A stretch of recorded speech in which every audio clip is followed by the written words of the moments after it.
ધોરણ 11 English unit 4 read 1 mind body medicine નો જ આપણે પાર્ટ 2 જોઈશું. લાસ્ટ વિડીયોમાં આપણે જોયું હતું કે આપણી લાઈફસ્ટાઈલ કયા પ્રકારની છે, આપણે કયા પ્રકારનું જીવન જીવતા રહેલા છે. બહુ સરસ વાત કરી છે કે આપણે ક્વિક પીલ ઝડપથી ગોળી લઈ અને સાજા થઈ જઈએ એ પ્રકારની આપણી મેન્ટાલિટી હોય છે કોઈપણ ડિસીઝના બાબતમાં. પણ અહીંયા આજે આપણે જે જોવાના છે લેવલ્સ ઓફ આયુર્વેદિક હિલિંગ, એના જે 4 સ્ટેજ આપેલા છે. બહુ સરસ વાત કરી છે એમાં. લેવલ્સ ઓફ આયુર્વેદિક હિલિંગ જે 4 સ્ટેજ આપ્યા છે, આપણે અહીંયા આજે સેકન્ડ વિડીયોમાં એની વાત કરવાના છે.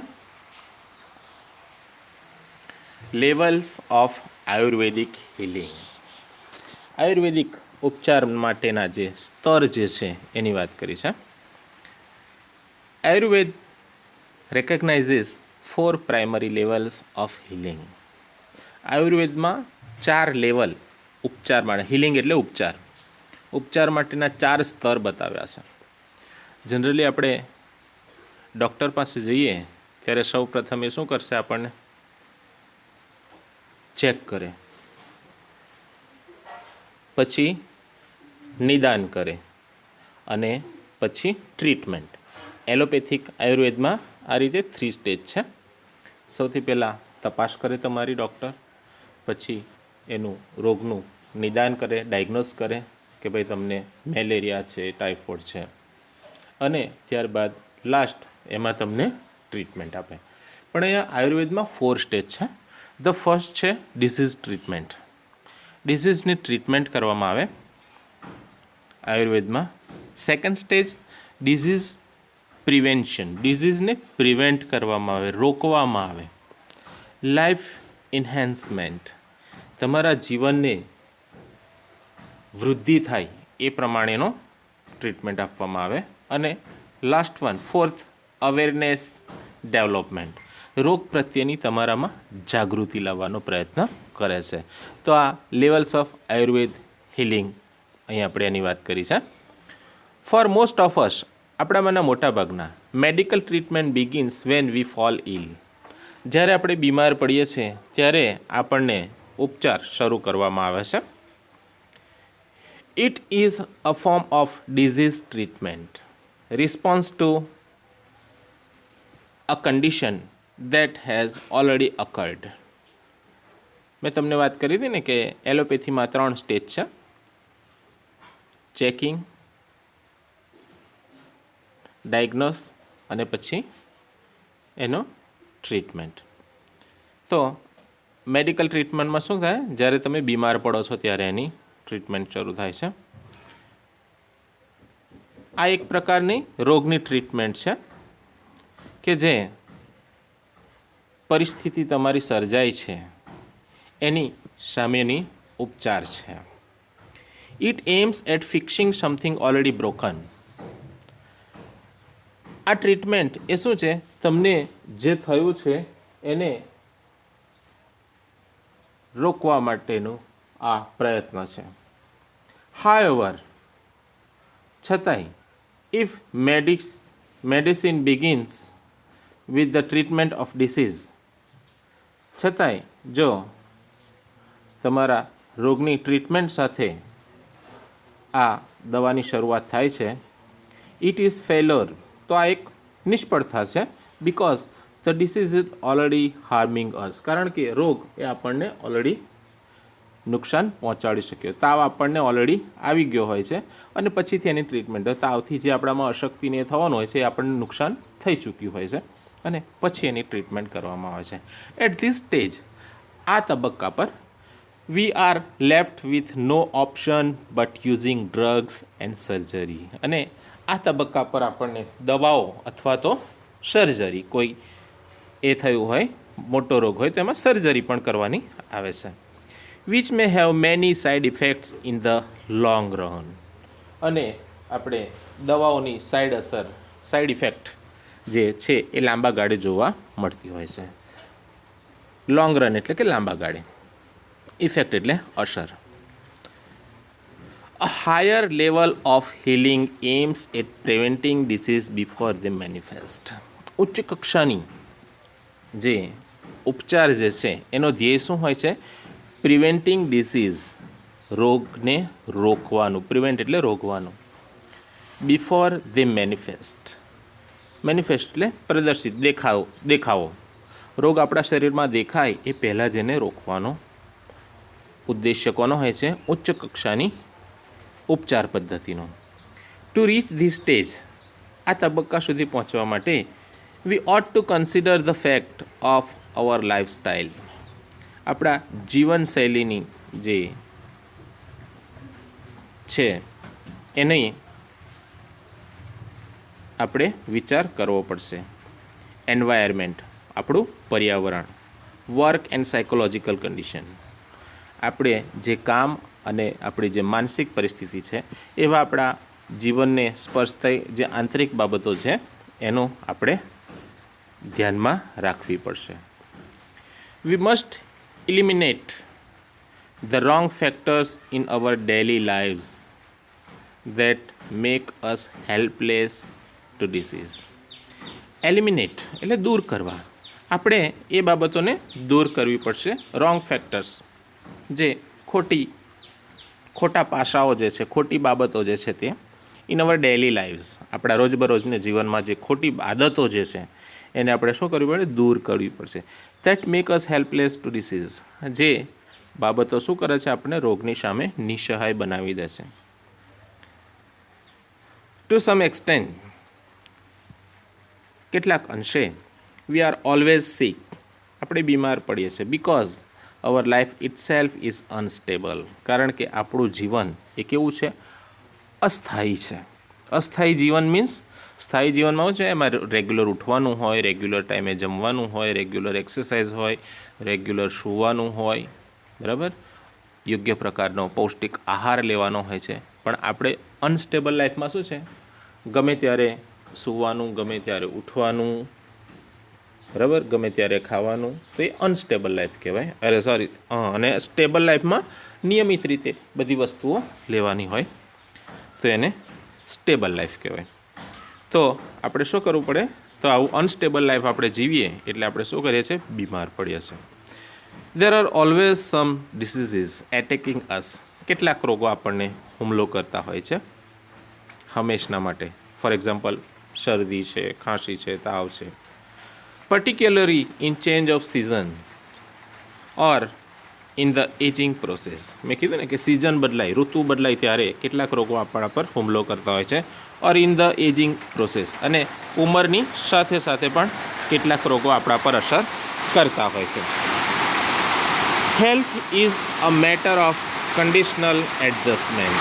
આપણું સ્વાસ્થ્ય જે છે એ કન્ડિશનલ, પરિસ્થિતિ પ્રમાણે એડજસ્ટ થતી બાબત છે.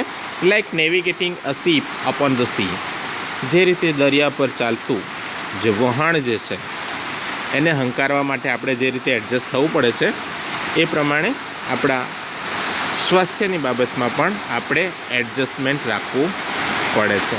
જ્યારે આપણે શીપને હંકારતા હોઈએ છીએ ત્યારે, જે નેવિગેટિંગ કરતા હોય છે, હંકારતા હોય છે, ત્યારે પવન વધારે હોય ત્યારે એનો દિશા પ્રમાણે આપણે એડજસ્ટમેન્ટ કરતા હોય છે. એ રીતે અહીં આગળ એડજસ્ટ કરવાની વાત છે. અવર health is an ongoing concern. આપણું સ્વાસ્થ્ય એ અવિરત, ઓનગોઈંગ એટલે અવિરત ચાલતી, કન્સર્ન એટલે બાબત છે. The third level of treatment is, ટ્રીટમેન્ટનું જે ત્રીજું લેવલ છે ઇઝ લાઈફ ઇન્હેન્સમેન્ટ થેરપી. જીવનને ઇન્હેન્સમેન્ટ, વિસ્તારવાની થેરેપી એટલે ઉપચાર. Third level, which aims at improving our vitality and enabling us to live longer. જેનો ઉદ્દેશ્ય શું હોય છે? Improving our vitality. Vitality means our strength, તાકાત, જેને આપણે ઇમ્યુનિટી પાવર કહીએ છીએ. આપણી ઇમ્યુનિટી પાવર વધારવાનો અને આપણે લાંબુ જીવીએ એના માટે આપણને સક્ષમ બનાવવાનો છે. It does not merely prevent disease, એ માત્ર રોગનું રોકતું જ નથી, but allows us how to increase our positive energy, આપણી હકારાત્મક એનર્જી કઈ રીતે વધારવી એની પણ આપણને મદદરૂપ થાય છે.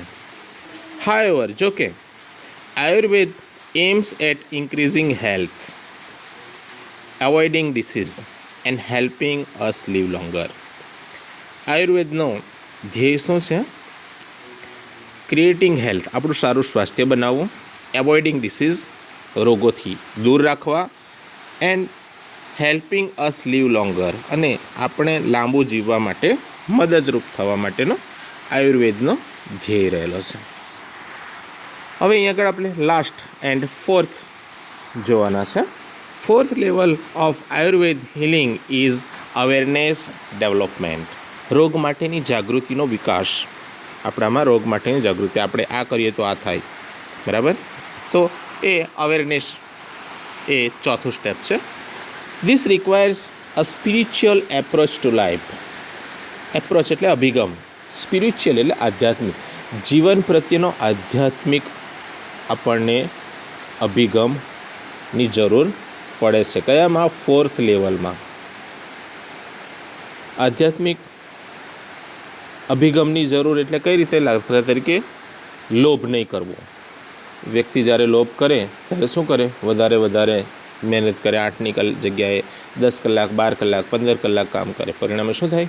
એનું હેલ્થ અનસ્ટેબલ બને, એનું લાઈફસ્ટાઈલ અનસ્ટેબલ બને અને બીમાર પડે. તો સ્પિરિચ્યુઅલ અવેરનેસ આપણામાં હોય, સ્પિરિચ્યુઅલ એપ્રોચ હોવો જોઈએ. To be healthy is important, but health is not an end it self.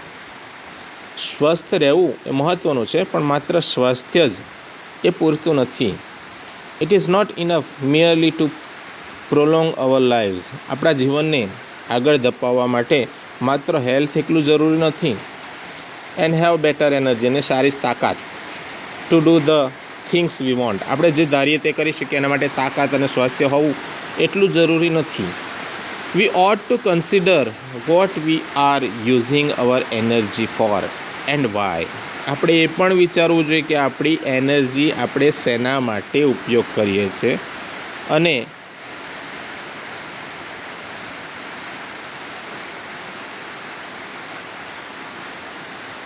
Y, for what and why. The quality of our awareness is the real fruit of all that we do. આપણામાં જે જાગૃતિ હોવી જોઈએ એ આપણે જે પણ કાંઈ કામ કરીએ છીએ એનું આપણને સારું ફળ આપે છે. It is hour ultimate expression. આ એક આપણી અંતિમ પ્રકારની અભિવ્યક્તિ છે.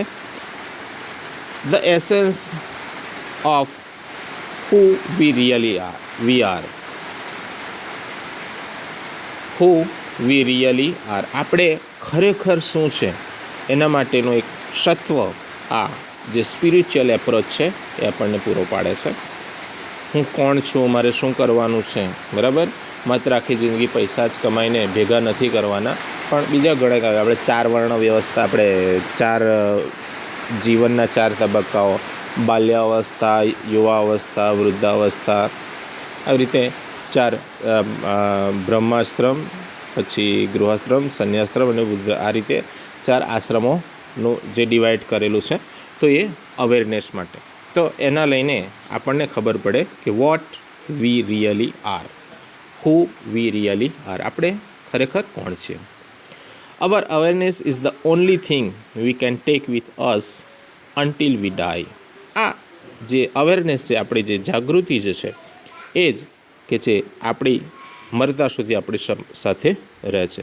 It continues to grow even when, એ સતત વધતી રહે છે જ્યારે the body and mind declines. અમુક એજ પછી આપણું બોડી અને માઇન્ડ એ વિકસિત થતું નથી, પણ આપણો જે આ જે અવેરનેસ છે સતત વિકાસ પામતી રહેશે. થસ આ રીતે it is our greatest aid in the ageing process. આ એકમાત્ર આપણું સાધન છે કે જે આપણને વધતી ઉંમરમાં પણ મદદરૂપ થાય છે. This is the ultimate goal of Ayurveda. આયુર્વેદનો આ એકમાત્ર ધ્યેય છે. Which aims at releasing us from all sorrows and suffering. જે આપણને મુક્ત કરે છે દુઃખ અને યાતનાઓમાંથી.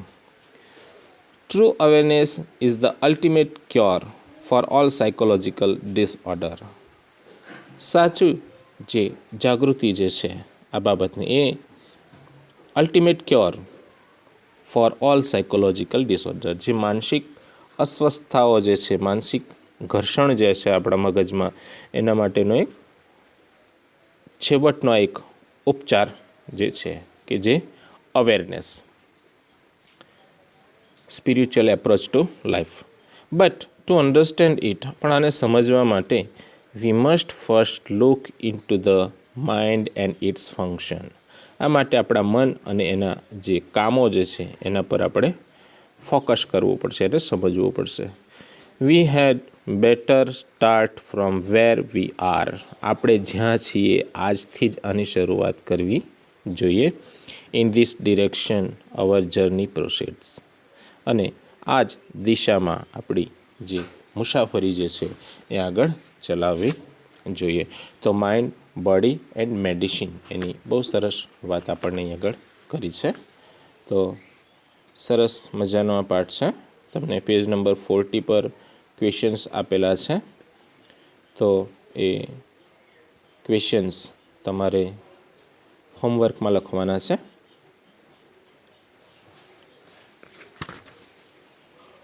તો આ આપણે માઇન્ડ, બોડી એન્ડ મેડિસિન વિશેની વાત કરી.